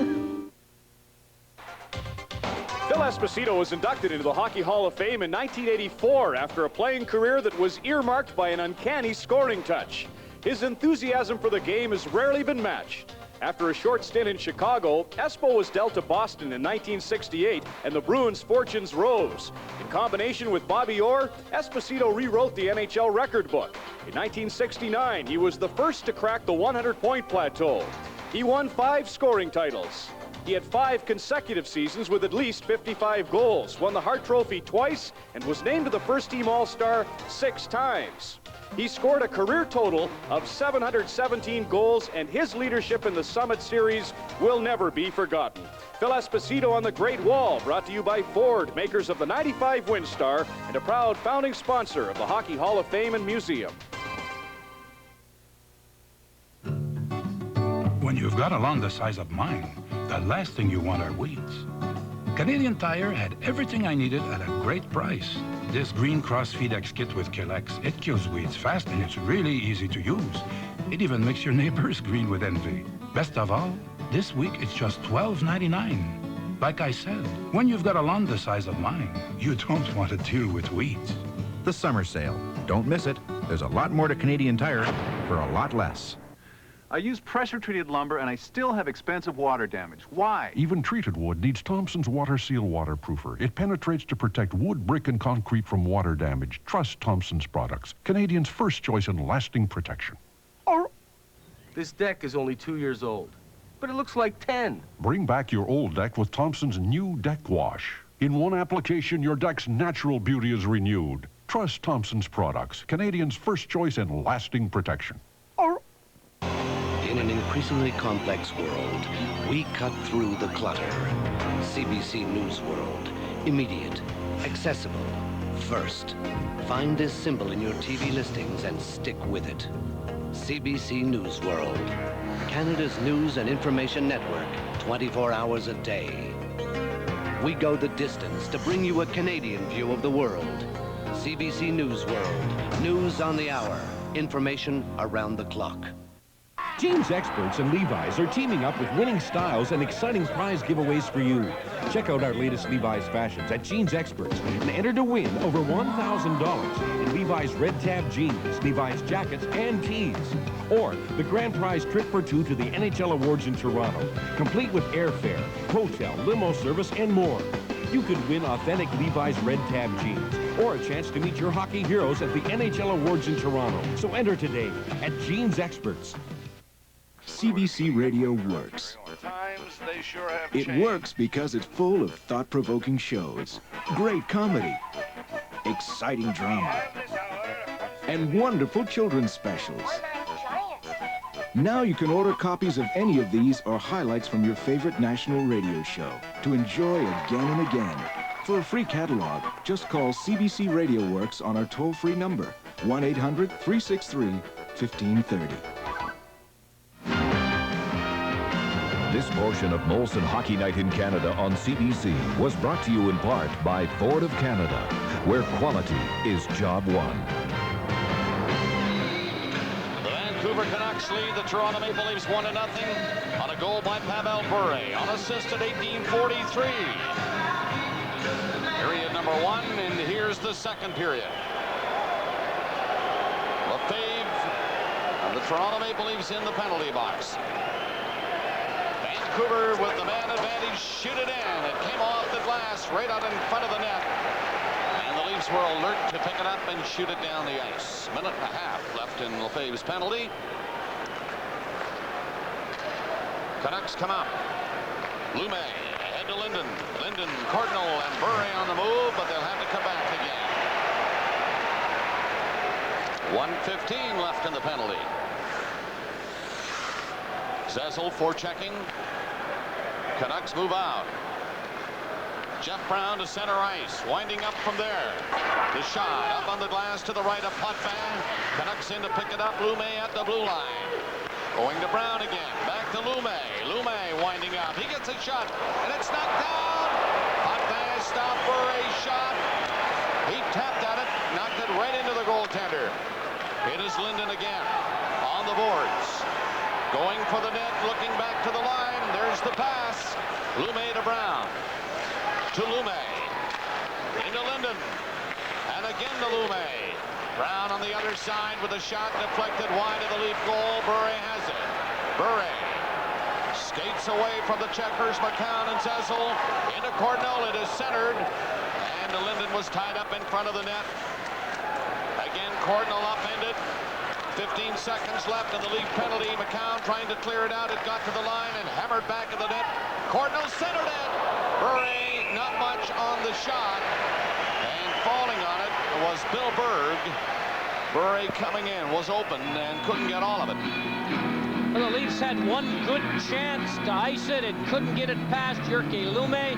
A nice little pass from Cardinal to Bure, and Bure can't get much on the shot, and it is smothered by Bill Berg to get a whistle with 4 seconds left in Lefebvre's penalty. The Canucks had two great chances here, one on the point shot, and then Bure hits the puck out of the air, but again, doesn't get a lot of it, and Potvin's able to grab it.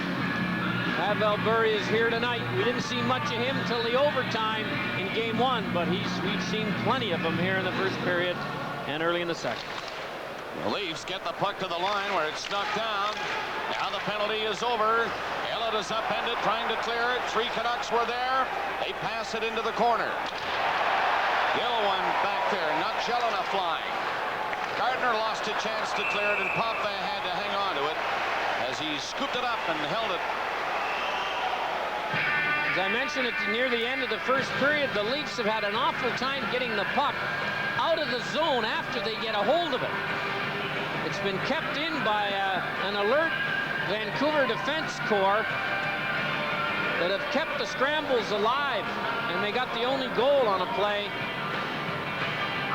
Todd Gill, 13 stitches in the lip, as you can see, in game 1. Leafs control the puck on the face-off. 2 minutes gone in the second period. 1-0 Vancouver. The teams are at full strength now. And Babbage trying to make a play and lost it to Gardner. Brought to McClark. Shot stopped by McLean. Clark with a hard wrist shot, and McLean making the save. Back of the net, Gilmore. Gilmore hangs onto it. Now out front he comes. Here's Gardner, and he can't get a shot, and 3 Canucks speed away. The 4th, Ronning catching up. Jelena bumped by Ellett, and Ellett got it away from Babbage, the defenseman who was in on the rush. There's Momesso trying to center it. Gill has him tied up. Gardner comes back and falls. Here's Jelena trying to play it in front, and Ellett made a good play to knock it away from in front of the net.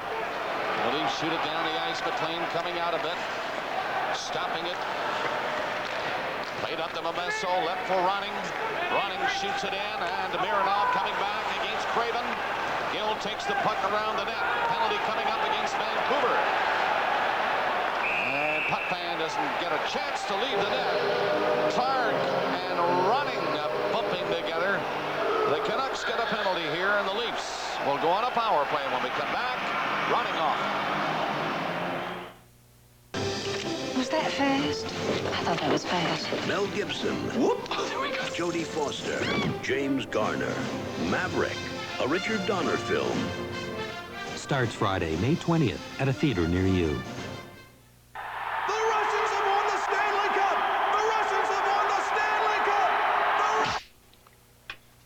Thanks. Boy, I needed that. Wake up to cool, refreshing Skin Bracer. Today's true performance car is distinguished by many things. Its power, its responsiveness, but most of all, its unmistakable sounds.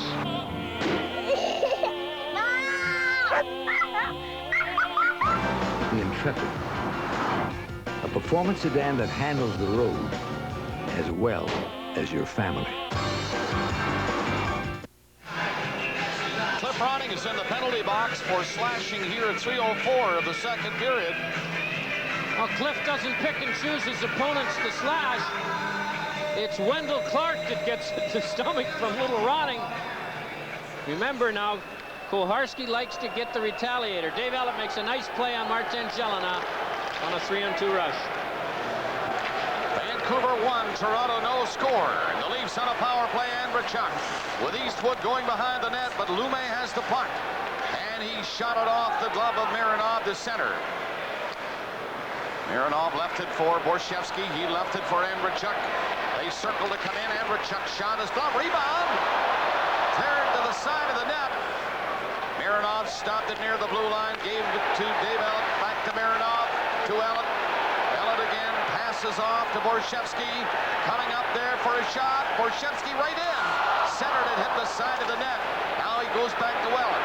Ellett on the outside for Mironov. Back into Borshevsky. Shot right in front of the net. Andrechuk. They bang away at it. McLean down. Loose puck, and the Canucks are going to clear it out. Lume lifted one high and got it down the ice. The Leafs coming close.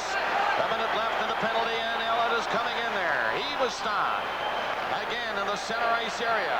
Gilmore coming in with Andrechuk up the line. Andrechuk shot in off the boards for Mironov. Mironov waiting with Ellett, getting a shot there. Nice save by McLean on that shot. The Leafs are on it. Back of the net. Clark takes a hit. Gilmore in the corner. Out front shot. And here's Mironov again to Ellett. Ellett passes to Gilmore at the side of the net. They're all over the net. Nobody can jam it in. Here's Ellett. Mironov scores! Mironov finally pulling the trigger for Toronto. And what a power play that was to tie the game. Well, the Leafs certainly had possession for a long time, and they had 3 or 4 good shots before Ellett throws it over, and Mironov one-times it to the far side of Kirk McLean, who had to hunt for the puck through a lot of black socks and pants. All kinds of action before the goal was scored. Trevor Linden makes a great shot block to prevent a goal earlier, but nobody could stop that one.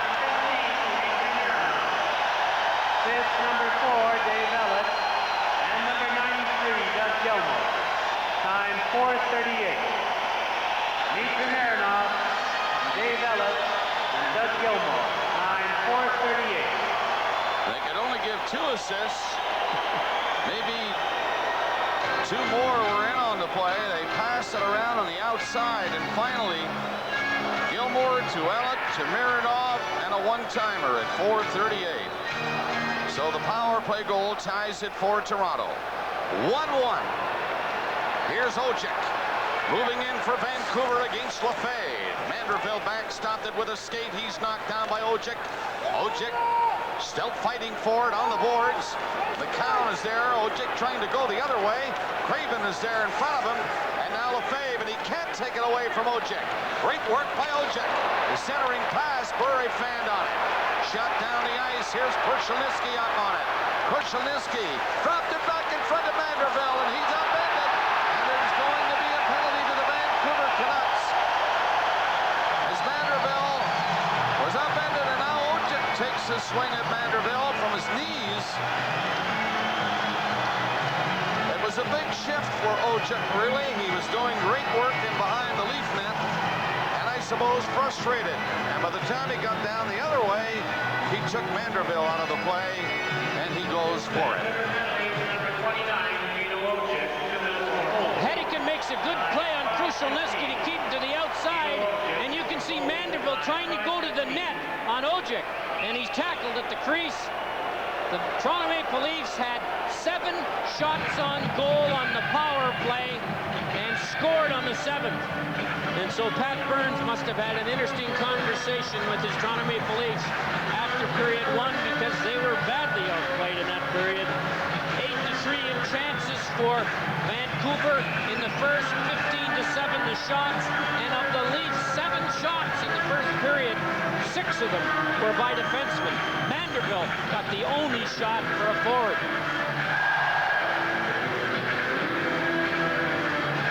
Pat Quinn and the Vancouver bench complaining about fans perhaps throwing stuff or getting involved with the Leafs or with the Canucks. There's a policeman to make sure.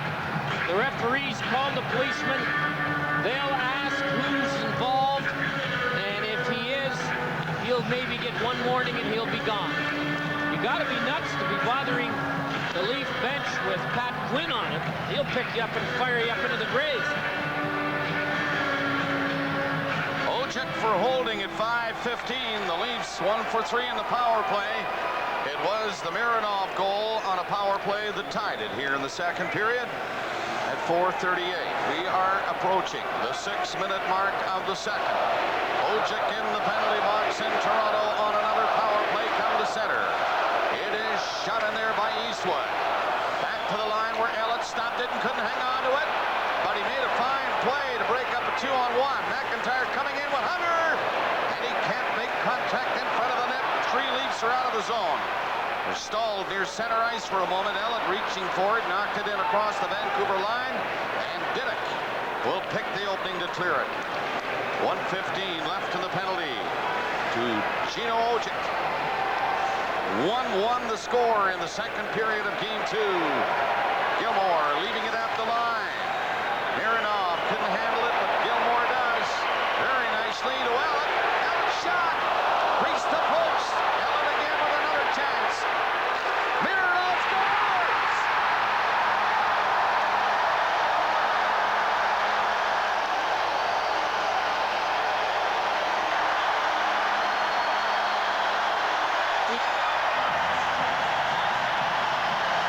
That's another bang-bang play and a power play.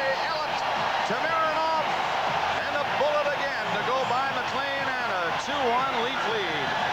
Well, Don Koharski ran right to the net and pointed it was a goal. I think you're going to see it hit the net cam. What a move by Gilmore then to get the zone. And it was almost an identical shot as Ellett gets it over to Mironov, and from inside the circle he wires it. And you can see how fast the puck came out of the net. His 14th power play point to tie Gilmore in that department for the Leafs. There's the shot. Right up in the corner. McLean no chance on it. 2-1 Leafs. 6:21, the go-ahead goal for Toronto. Again scored by Mironov. Ellett and Gilmore. Gilmore, same scoring play as the tying goal at 4:38. This one at 6:21. 2-1, Toronto leads, and Ronning deals it off for Gelinas going around Gill. Gelinas trying to center it from the other corner. It gets back to Hennick, and he lost it. And Gardner was dropped before he could move on it, but here's Clark. He's in around the net. Clark will circle all the way back to the line. Clark near the line is Rouse. His shot screen blocked in front of the net. Now back to Rouse again, and another penalty coming up. And it's going to be Vancouver again. Boy, the penalties are coming now fast and furiously here. A cross-checking call against the Vancouver Canucks, Sergio Momesso. Cliff Ronning really upset at this call. And if he doesn't get out of there, Koharski's going to give him an extra 2 or a 10. That's 3 penalties in a row here. That's a tough pill to swallow, no matter what kind of a call any one of them are. Now watch it right here. Gardner from behind, Momesso. And you can see Koharski in the corner, called it right away. Ronning really upset at it. Golfs the puck down the ice. Gives Koharski a piece of his mind. And some Vancouver players got him out of there, so there was no further penalties. The Leafs scoring 2 goals here in the second period on power plays at 4:38 and 6:21. Both by Mironov, both assisted by Ellett and Gilmore. And now that means the Leafs have taken the lead. 1:43, those 2 goals. And a reminder, coming up tomorrow, the Rangers and New Jersey at 7:30 Eastern time. Game 3 of this series coming up Friday. Toronto's at Vancouver. 9 o'clock Eastern time, 6 Pacific. Ellett shoots. Good save by McLean on that shot by Ellett. Puck from the corner. Andrechuk shot one high, and McLean blocked that. Andrechuk again. The Leafs up 2-1. And on a power play here again, right at the side of the net. Scramble for the McLean, hangs on to it. And it's getting rough and tough around the Vancouver net now. There's Eastwood getting up slowly. He was drilled, trying to jam one in. The goaltender McLean had the puck. Well, the Leafs power play, which has really been a lifesaver for them in the playoffs, has never looked better than it has on the last 2. A neat little pass there, and Eastwood can't put it in. I know the Canucks are upset with Koharski, but they had better have a little chat and see if they can avoid getting the next penalty, as Glynn was very fortunate there that Koharski didn't make the call. Pat Quinn has got to calm his team down. It's more than half a game to go. Eastwood, Andrechuk, and Borshevsky, the power play line for Toronto. Andrechuk got it back to the blue line. Ellett again winding up. Shoots. And dribble wide of the net. Mironov on the underside. Dumped it into the corner. And the Canucks shoot it down the ice. Burry is on there and chasing Ellett. Ellett coming back. The goaltender played it away. And Ellett takes it back to the net. Dave Ellett, 1:15 left in the penalty to Momesso. Leafs lead 2-1 on a pair of power play goals in 1 minute and 43 seconds here in the second period. Borshevsky getting the zone. Mironov again with Ellett. Ellett winds up. Goes along the boards to Gilmore. He tried to give it to Mironov. I guess they all want to give it to Mironov now. But that was intercepted. And here's a penalty coming against Toronto. So play is called. And the Leafs get a penalty with 52 seconds left in the Vancouver penalty. Dave Ellett hooked Pavel Burry off his feet. You know when the other team has had 3 penalties in a row, whether you think they were deserved or not, you better be careful if you're the team that wasn't penalized. And here's the penalty right here, a hook by Ellett. And he knew it before he looked at Koharski. So the power play is cut short, 52 seconds left in Momesso's penalty, 11:45 left in the second period. 2-1 Toronto. So when Momesso comes back on, 1 minute and 8 seconds on a power play for Vancouver. Toronto leads by 1 goal. 2 power play goals, both scored by Mironov, both assisted by Ellett and Gilmore. A minute and 43 seconds apart. Wally Harris, supervisor of officials, sitting up in the video replay box here at Maple Leaf Gardens. Nearing the 9-minute mark of the second period. Glynn goes around the net for Vancouver. Right now they are 4-on-4. Hill back. 40 seconds left in the Vancouver penalty. The Leafs move up. Gardner coming down there with Todd Gill on the far left side. Shot. He grazed the post for that shot, going for the far side. Rouse back. 25 seconds left in Momesso's penalty. All the way back to the Vancouver line is Glenn with Babbage. He has to go back to Glenn with Gardner cruising in there. And 15 seconds from now, Vancouver will have the man advantage. Adams coming in with Babbage. Shoots. Puck fan the save on the short side. Comes out again. Couldn't get the backhander by him. Now Brown faked the shot. Linden was moving in. And the pass went behind him. Momesso is out of the penalty box. Vancouver now on a power play for another minute. Brown coming up to center ice. The Canucks come in looking to tie the game. Momesso shot it on the boards in the corner, and it goes to Bure on a skate. Bure feeding it back to the line. Again to Bure. Lume waiting at the blue line, and Bure goes in deep. It comes back to him. Bure taking the shot. Lume to Brown. His shot missed on the short side. Bure has it again. 30 seconds left on this power play. Vancouver. It close. Puck back down. The puck, I think, got to the line and maybe across it. The whistle had gone, and Koharski points to the face-off circle as Linden goes in and slams his stick on the glass. The off-ice officials are from New Jersey. And I think Koharski has a word with Captain Trevor Linden. The face-off, according to Koharski, will be in the big circle to the left of Potvin.